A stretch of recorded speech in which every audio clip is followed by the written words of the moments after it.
Now, as South Africa observes 16 days of activism for no violence against women and children, statistics on gender-based violence continue to skyrocket. At the same time, young girls are still missing school because they do not have pads. So what will it take for South Africa to end the scourge of gender-based violence and also move towards a situation where we do not have young girls who are making a choice between buying sanitary pads or buying a loaf of bread? Let's speak now to Andile Mnguni, a women's rights activist, and Shawn Rensburg, St. James Secondary School principal in Gqeberha, and he is going to be joining us on our virtual platform. Andile is with us in studio. Thank you so much for your time, Andile. And, you know, I'm going to start with the campaign. It's 16 days of activism. There's too much talk about it when it's being launched. Yes. Let's look at this year. Has it made any difference?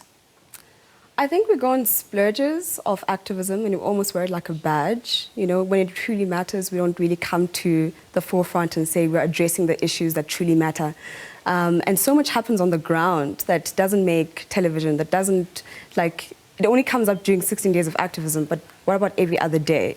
You know, so I feel like in as much as it's very effective to have these days, but it also takes away from every other day when it truly matters for the people that are victims of violence. Especially for those communities who you say live this on a daily basis. They have to go to a police station that is going to not assist them in the best way that they need to be assisted. They're going to have to go to, you know, be sent from pillar to post as you have a victim that gets then re-traumatized. Absolutely. It happens constantly.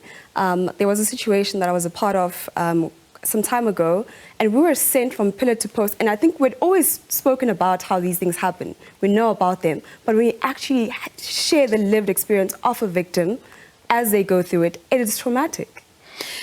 And, you know, we often talk about 16 days of activism of no violence against women and children, and other activists are saying this needs to be taken up a notch as well, because the fact that a young girl has to be making a choice, you know, buying sanitary pads or buying a loaf of bread, that in itself is a violation of her rights, as some activists are saying. Would you agree with that? Absolutely.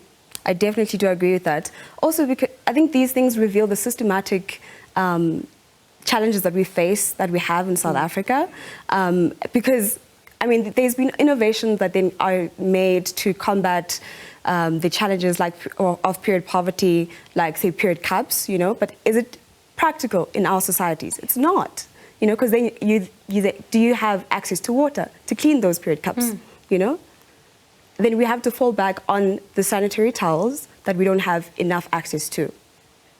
So, you know, as we talk, a lack of you know, access to basic services also compounds the problem for young girls. But another issue that then compounds the problem for young girls, which I've also found, I'm not sure if you found the same, is that they then become victimized. So you then have, you're on your period, and dare you spill on yourself, the boys are going to be talking about it, you become the laughing stock. What does that then do to, you know, the self-esteem of these young girls? Because when we were speaking to some of them about 7 months ago, they say for them this is a big issue, and it also determines whether they decide to go to school or not.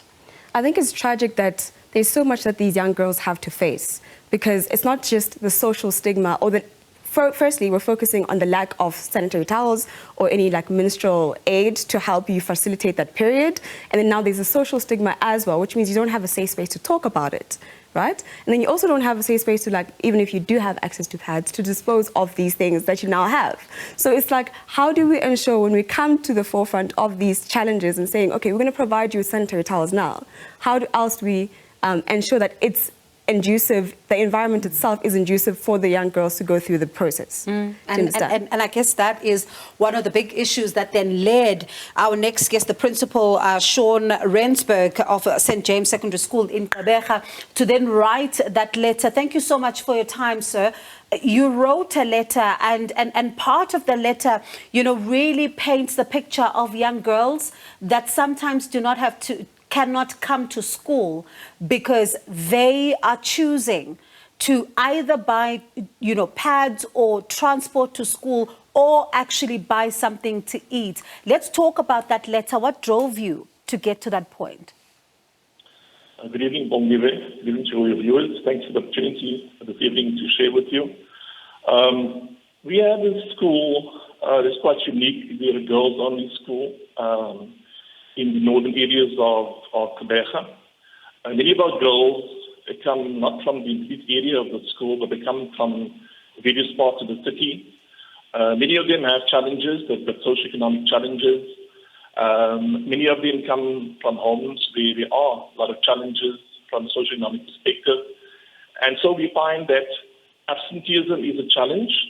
We find that girls would sometimes, the reasons for not coming to school would be the fact they don't have bus fare. Secondly, one of the things I think what we're talking about tonight is the issue of period poverty.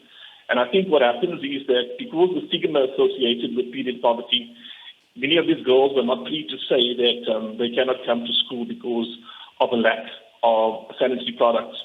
So from our perspective, we are very thankful to the sponsors and donors who have come on board to assist us. And I think next year we're going to see probably a great improvement in terms of attendance, which obviously have an impact and influence in terms of the academic performance of our girls. What has this done to the self-esteem of these learners? I think it raises the self-esteem hugely. It raises the self-esteem hugely. I think many girls, and because we are girls on the school, don't talk about some of these issues freely, even amongst themselves.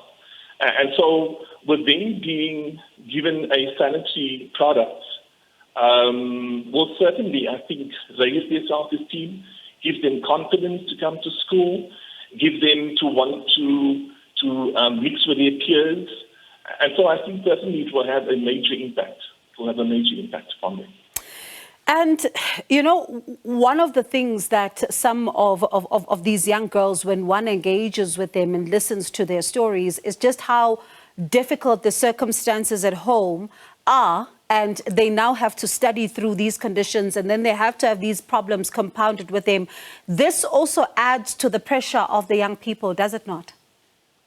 It certainly does. I think there's a host of factors that count against these learners. I think you've mentioned a few.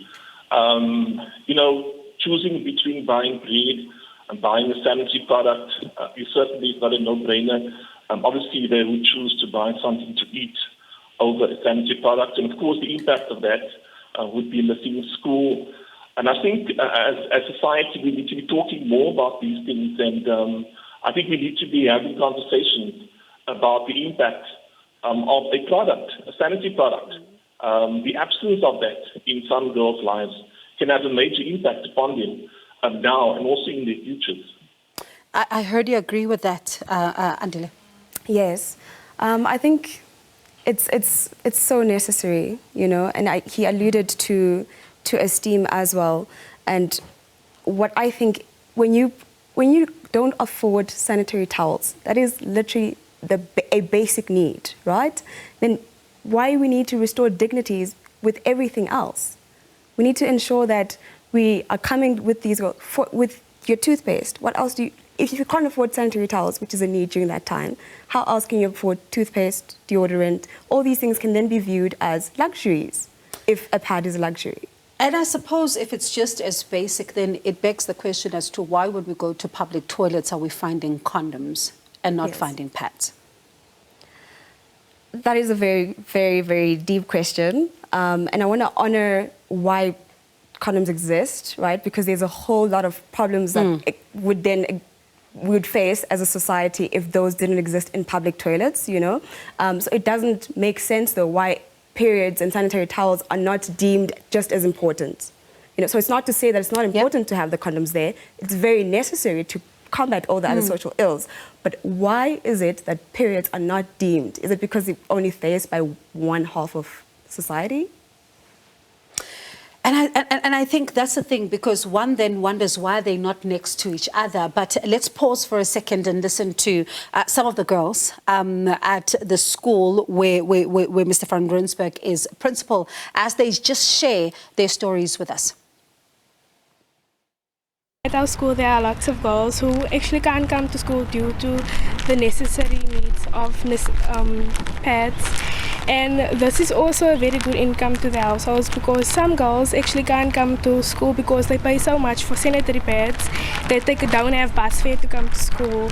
So I'm really thankful that we got the sponsor of the sanitary pads. This donation will affect their lives in a very positive way, and it'll have a good impact in their lives, because now they won't be worried of not having these sanitary towels, and that they won't be worrying every month and worrying that they'll have to now struggle or skip school to not come to school. They'll now be free and they'll be comfortable to come to school. And Principal van Rensburg, I'm going to give you the last bite here very quickly. Let's talk about how do you then ensure that this is a sustainable, initiative that continues, because it is so critical in a young girl's life. And one has to commend you for even recognizing it in your school and writing such a letter to shine the spotlight on it. I think I must thank the SABC and the donors and the sponsors of this initiative. I think it has opened my eyes indeed as a male to understand the challenges that females have in terms of period poverty. And I am committed to, in the new year, to ensure that we shine the spotlight on this issue and make it a broad societal issue so that more people become aware of it. And I think that as more people become aware of it and we have more conversations about it and we involve male society to be part of these conversations, to understand that girls have challenges that sometimes as males we're not aware of, women have challenges that males are not aware of, and which we can regard as perhaps some people would push aside as not being important, but it is important. And so we want to commit ourselves as a school that beyond 2023 into the future, we're going to ensure that all our girls do have access to sanitary products and they come to school on a regular basis, and they don't stay absent because of the lack thereof. And that'll be very important. Thank you so much for your time, Principal Rensburg. Do appreciate it. That is, of course, the principal at St. James Secondary School in Gqeberha, Shawn Rensburg, who wrote that letter asking for assistance for his young girls in his school there. And we're also joined in studio by Andile Mnguni, a women's rights activist. Thank you so much for coming in. And of course, on the other side of this, we speak to someone very critical in this particular puzzle, because when we knock on doors to be able to get assistance for these young girls, some of the doors were not well receiving, but this door opened widely. And of course, now we're seeing young girls with pads.